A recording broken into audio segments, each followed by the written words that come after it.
नमस्कार दोस्तों, एक बार फिर मैं हाजिर हूँ बेबाक राय बेबाक बोल के मंच पर। मित्रों, आज मैं बात करने वाला हूँ पीडब्ल्यूडी बांदा। जी हाँ, पीडब्ल्यूडी बांदा इस समय बहुत ज़्यादा चर्चा में चल रहा है।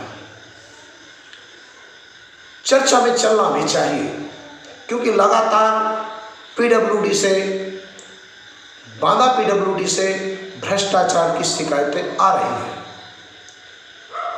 लगातार जिस तरह से भ्रष्टाचार की शिकायतें आ रही हैं और एक के बाद एक परत दर परत भ्रष्टाचार वहां खुलता जा रहा है।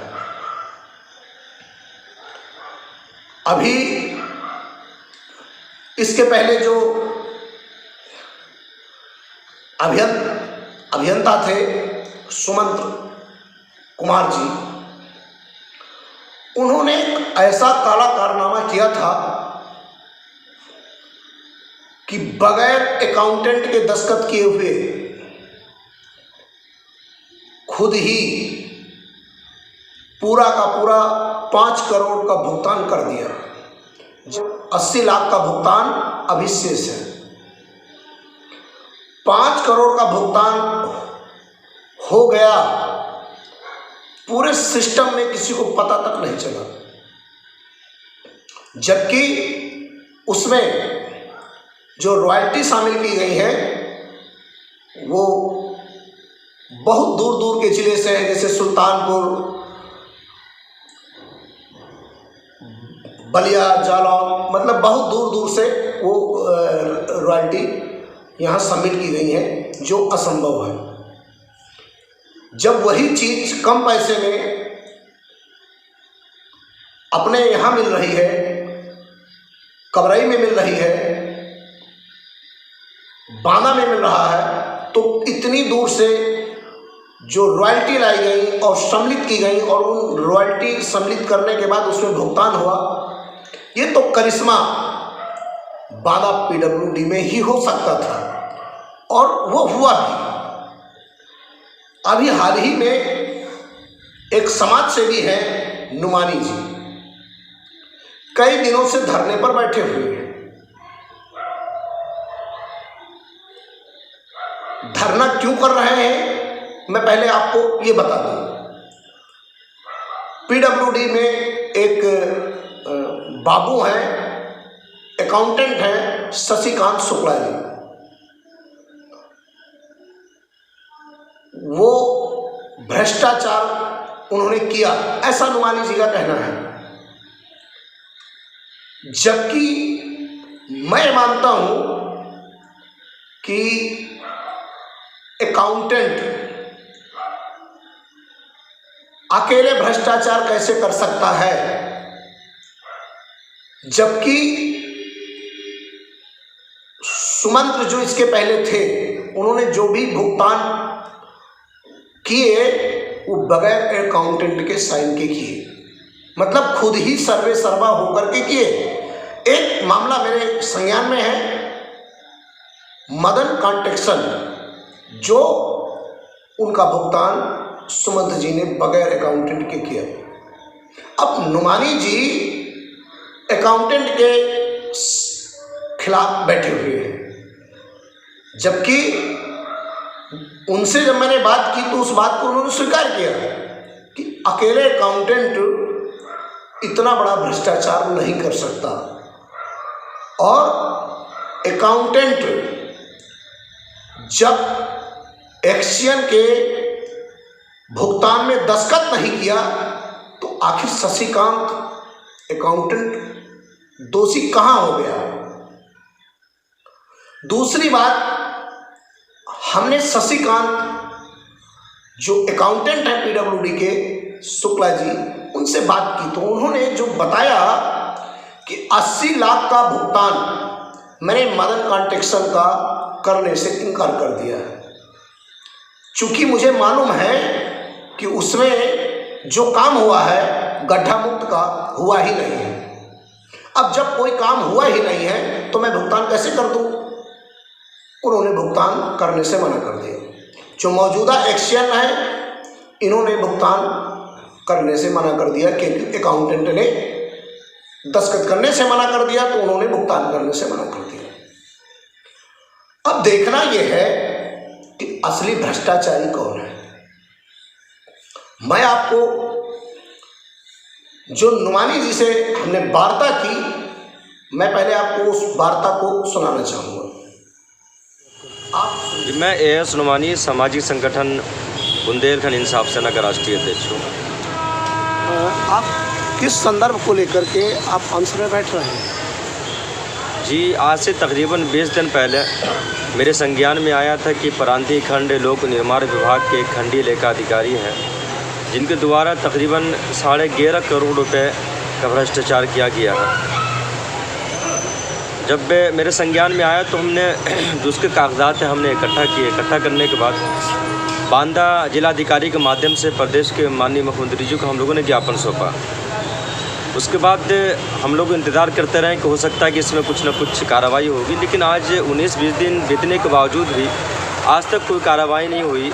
फिर इसी मामले को लेकर के 16 तारीख को प्रदेश के राज्य मंत्री शक्ति राज्य मंत्री जी, जल शक्ति राज्य मंत्री जी, उन लोगों ने लेटर लिखा इसी अधिकारी के खिलाफ। तो मुझे भी ऐसा हुआ कि वास्तव में ये भ्रष्ट अधिकारी है, और प्रदेश सरकार के मंत्री जी ने साफ उसमें लिखा कि ऐसे भ्रष्ट अधिकारी का तत्काल यहाँ से ट्रांसफ़र किया जाए और इसके खिलाफ सख्त कठोर कार्रवाई की जाए। मैं आपसे यहाँ आपको रोकूंगा। मैं आपसे ये जानना चाहता हूँ, क्या एक लेखाधिकारी बगैर अभियंता के भ्रष्टाचार में लिप्त हो सकता है? जी, जो आपका प्रश्न है सवाल है आपका, अच्छा सवाल है, लेकिन इसमें भी बहुत सारे ऐसे मामले हैं कि जहाँ जो एक्शन को जो कार्य करने होते हैं वो खंडी लेखा अधिकारी नहीं कर सकते हैं, जो खंडी लेखा अधिकारी कर सकते हैं वो एक्शन नहीं कर सकते हैं। इसके पहले दोनों के काम अलग अलग है। सुनिए, मैं आपसे ये जानना चाहता हूँ कि मदन कांटेक्शन जी जी जो सुमंत जी के कार्यकाल में जी जो एक्शन थे उनके कार्यकाल में लगभग 5 करोड़ का भुगतान हुआ है, जिसमें लेखाधिकारी के दस्तखत नहीं है और वो भुगतान कर दिया गया है। क्या ये आपको मामला संज्ञान में नहीं है? नहीं, मेरे संज्ञान में ये भी मामला आया था। अब भी 80 लाख का भुगतान लगातार लेखाधिकारी के से दबाव बनाया जा रहा है कि फर्जी तरीके से कर दीजिए, परंतु वो लेखाधिकारी नहीं कर रहा। तो भ्रष्टाचार में लिप्त इसके पहले अभियंता थे कि लेखाधिकारी है? मैं आपसे ये जानना चाहता हूँ। जी देखिए, मैं तो खुलेआम कल भी कुछ हमारे पत्रकार साथी थे, उन लोगों ने यही सवाल किया।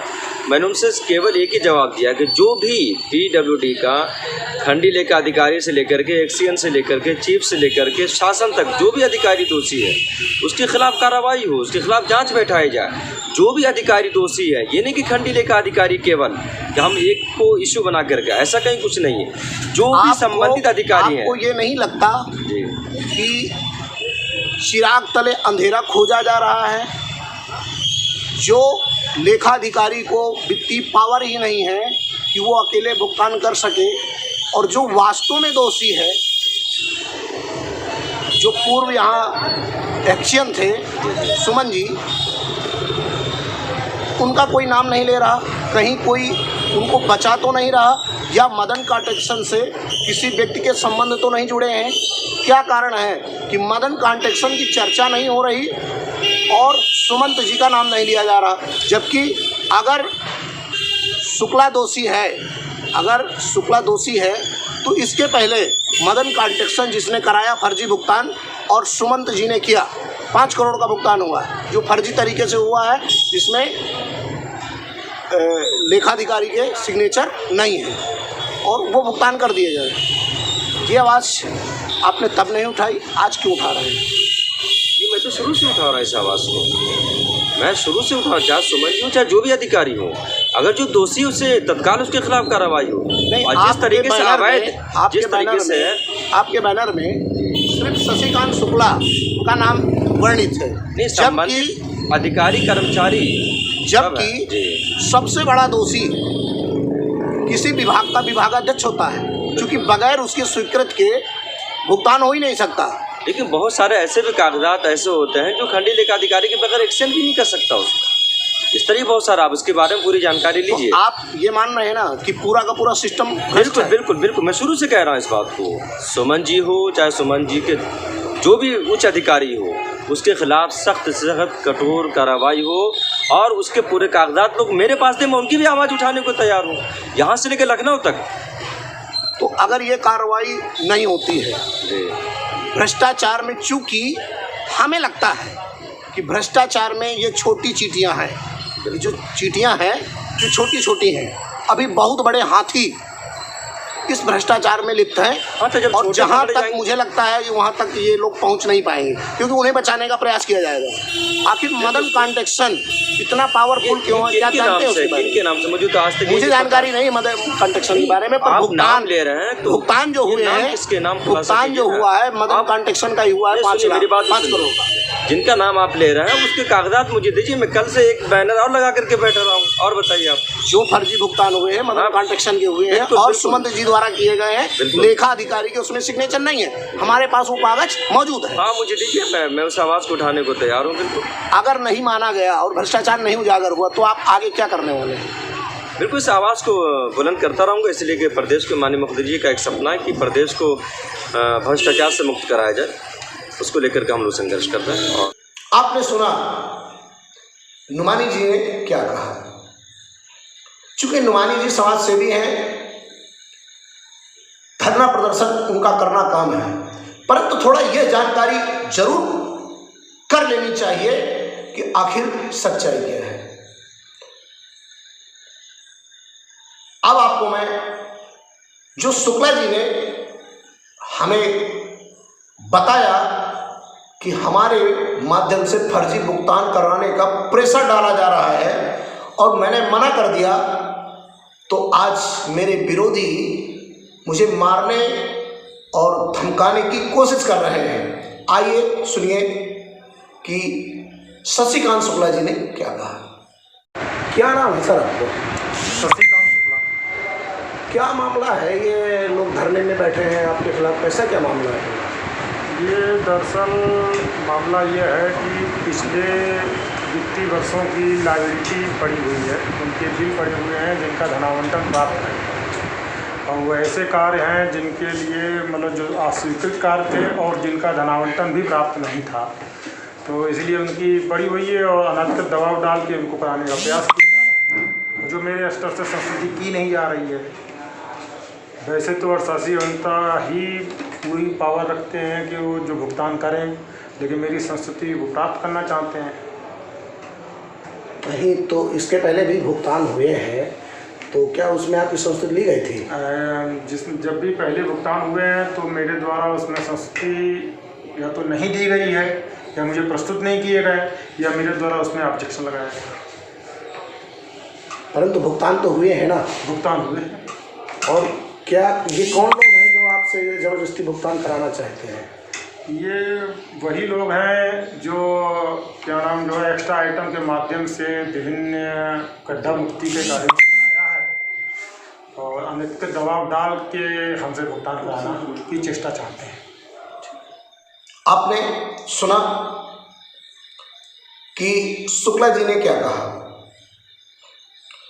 मैं यहाँ एक चर्चा और भी करना चाहूँगा। हमारे मंत्री हैं, जल शक्ति मंत्री रामकेश निषाद जी, उत्तर प्रदेश के राज्य मंत्री हैं, और चूंकि बांदा लोकल से आते हैं, जब उनके संज्ञान में पीडब्ल्यूडी का भ्रष्टाचार का ये मामला आया, तो चूंकि वह इनका गृह जनपद है बांदा और भ्रष्टाचार का बार बार बांदा का नाम आ रहा है, इसलिए उनके पानी सर से ऊपर गुजर गया। और जब गुजर गया तो उन्हें जो अवगत कराया गया लोगों द्वारा कि शशिकांत शुक्ला ही भ्रष्टाचारी है, उन्होंने एक लेटर लिखा जो शशिकांत शुक्ला को पदमुक्त और भ्रष्टाचार की जांच कराने संबंधी लिखा। बिल्कुल लिखना चाहिए था और सही लिखा मंत्री जी ने, क्योंकि लगातार जो बांदा में भ्रष्टाचार पीडब्ल्यूडी विभाग में हो रहा है, इसकी जांच होनी ही चाहिए। दूध का दूध, पानी का पानी होना ही चाहिए। आखिर भ्रष्टाचारियों के हाथ कहाँ तक है, आखिर भ्रष्टाचार में कौन कौन लोग शामिल हैं, यह सच जनता के सामने आना चाहिए था। पर अब यहाँ एक सवाल भी बनता है, क्या शशिकांत शुक्ला अकेले भुगतान करने में सक्षम है? क्या अकाउंटेंट को यह पावर दिया है संविधान ने कि वो भुगतान अकेले कर सकते हैं बगैर एक्शन के? जिस एक्शन का नीचे से ऊपर तक हाथ है, उस लेटर में सुमंत्र कुमार का नाम नहीं लिखा गया। ये हास्यास्पद है, जबकि लिखा जाना चाहिए था, क्योंकि इसके पहले मदर कॉन्ट्रैक्शन का भुगतान जो किया गया है वो बगैर अकाउंटेंट के दस्तखत के सुमंत जी ने किया है। 5 करोड़ का भुगतान बांदा पीडब्ल्यूडी विभाग से किया गया है, जबकि लगभग इतना ही भुगतान अभी महोबा जिला से भी किया गया है।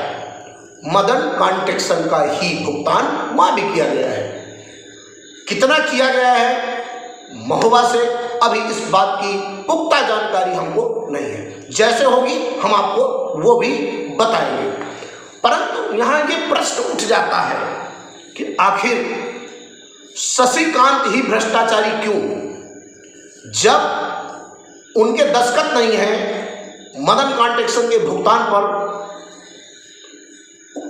तो आखिर क्यों टारगेट हो गए और भ्रष्टाचार की जो कड़ी है उसमें पहले पायदान बन गए? ये मामला क्या है मैं आपको आगे बताता हूं। मामला पूरा ये है कि मदन कॉन्ट्रैक्शन का अभी 80 लाख रुपया बकाया है, जिसको शशिकांत शुक्ला ने करने से मना कर दिया। अब जब शशिकांत शुक्ला ने मना कर दिया, तब शुरू होती है शशिकांत की चर्चा। जबकि जब 5 करोड़ के भुगतान हुए जो सुमंत कुमार वहां अभियंता थे उनके द्वारा किया गया, तब चर्चा नहीं हुई, जबकि तब चर्चा होनी चाहिए थी। और ये चर्चा लगातार, ऐसा नहीं है कि समाज सेवी उठा नहीं रहे, गाहे बगाहे समाज सेवी इन लोगों ने इस चर्चा को उठाया। परंतु आखिर मदन कॉन्ट्रैक्शन का जाल कहां तक फैला है? इस मदन कॉन्ट्रैक्शन में कौन कौन लोग शामिल हैं? मदन कॉन्ट्रैक्शन आखिर इतना पावरफुल कैसे, जिसकी रॉयल्टी सुल्तानपुर की हो, जिसकी रॉयल्टी आप 500 किलोमीटर, 1000 किलोमीटर दूर के जिलों की रॉयल्टी दिखाई गई है। सुल्तानपुर, बलिया, यहाँ तक कि कन्नौज, ऐसी जगह की रॉयल्टी दिखाई गई है। और उन रॉयल्टियों का भुगतान लगा करके बाकायदे बांदा पीडब्ल्यूडी ने भुगतान कर दिया। 5 करोड़ भुगतान हो भी गया, 80 लाख भुगतान अभी शेष है, जिसको शशिकांत शुक्ला ने रोक दिया, नहीं किया। क्यों? क्योंकि उन्होंने पहले भी सिग्नेचर नहीं किए थे, इसलिए उन्होंने इस भुगतान को भी करने से मना कर दिया। तो आखिर शशिकांत इस भ्रष्टाचार में लिप्त कहां है? मैं ये जानना चाहता हूं विशेषज्ञों से। अगर उन्होंने भुगतान में दस्तखत किया होता तो भ्रष्टाचार के बराबर के हिस्सेदार होते, परंतु उन्होंने पहले भी सिग्नेचर नहीं किया।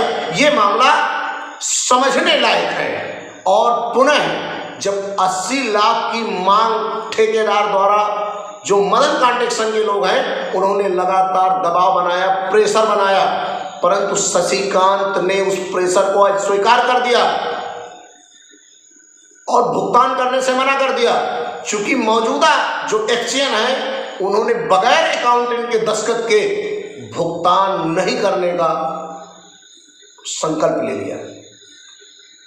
अब समस्या यहां आ गई कि पहला भुगतान जो हुआ पहले के, वो जो एक्शन थे अपनी पावर से कर दिया और यह एक्शन बगैर अकाउंटेंट के दस्तखत के नहीं कर रहे, मामला यहां अटक गया।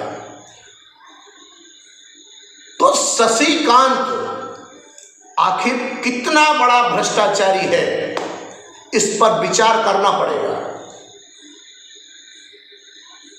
अगर शशिकांत शुक्ला भ्रष्टाचार में लिप्त था तो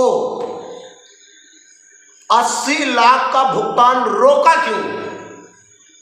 इस बात को भी समझने वाला यह बिंदु है। मैं आपको जो मंत्री जी ने लेटर लिखा है, मैं आपको वो भी दिखा रहा हूं कि मंत्री जी ने लेटर में क्या लिखा है, और मैं वो भी लेटर आपको दिखा रहा हूं जिसे शशिकांत शुक्ला ने अपने बचाव के लिए लिखा है कि मेरी रक्षा की जाए और मेरे ऊपर प्रेशर है, दबाव बनाया जा रहा है मदन कार्टेक्सन की तरफ से भुगतान करने का। अब मामला यह है कि सच में असली दोषी कौन है, चूंकि यहां जो मामला शुरुआत की गई वो शशिकांत शुक्ला को पायदान बनाया गया, शुरुआत यहां से की गई। पर मेरा जानना है और जो हमारे पास साक्ष्य है उसमें हमें लगता है शशिकांत तो सिर्फ एक मोहरा हो सकता है, परंतु असली गुनहगार कहां हैं? जो बड़े बड़े भ्रष्टाचारी हैं, जो इस पर्दे के पीछे खेल खेल रहे हैं, जिन्होंने 5 करोड़ का भुगतान करा लिया फर्जी रॉयल्टी लगा के, वो आखिर कौन लोग हैं? उसमें शामिल पर्दे के पीछे कौन कौन लोग हैं? वो सब आने चाहिए। मंत्री जी, आपने लेटर लिखा, बिल्कुल सही लेटर है, परंतु इसमें कुछ और बढ़ाइए। कोई भी भ्रष्टाचारी जो इस भ्रष्टाचार में शामिल है बचना नहीं चाहिए, क्योंकि यह बांदा आपका गृह जनपद है। अगर यहां भ्रष्टाचार होता है और दोषी पकड़े नहीं जाते हैं तो छवि आपकी भी धूमिल होती है, क्योंकि यह आपका गृह जनपद है। अब देखना यह है कि सच में भ्रष्टाचारी जो वास्तव में भ्रष्टाचार में शामिल है पकड़े जाते हैं, या शशिकांत को सिर्फ शुक्ला को मोहरा बना करके और उन्हें बचाने का कहीं प्रयास तो नहीं किया जा रहा। अगर ऐसा है तो ये बांदा के लिए और बांदा की जनता के लिए दुर्भाग्य का विषय होगा, और इस पर जनता जरूर मंथन करेगी, क्योंकि सच लाख छिपाओ छिप नहीं सकता, एक न एक दिन जनता के सामने आ ही जाता है, और वो सच हम ला करके रहेंगे आपके सामने। तो आप देखते रहिए बेबाकी के साथ बेबाक राय बेबाक बोल, हम सच आपके सामने लाते रहेंगे, न डरेंगे, न झुकेंगे, न टूटेंगे और न बिकेंगे। ये चैनल आपका है। सबसे पहले सच्चाई आपके सामने लाके रहेंगे। तो आज के लिए बस इतना ही। जय हिंद, जय भारत।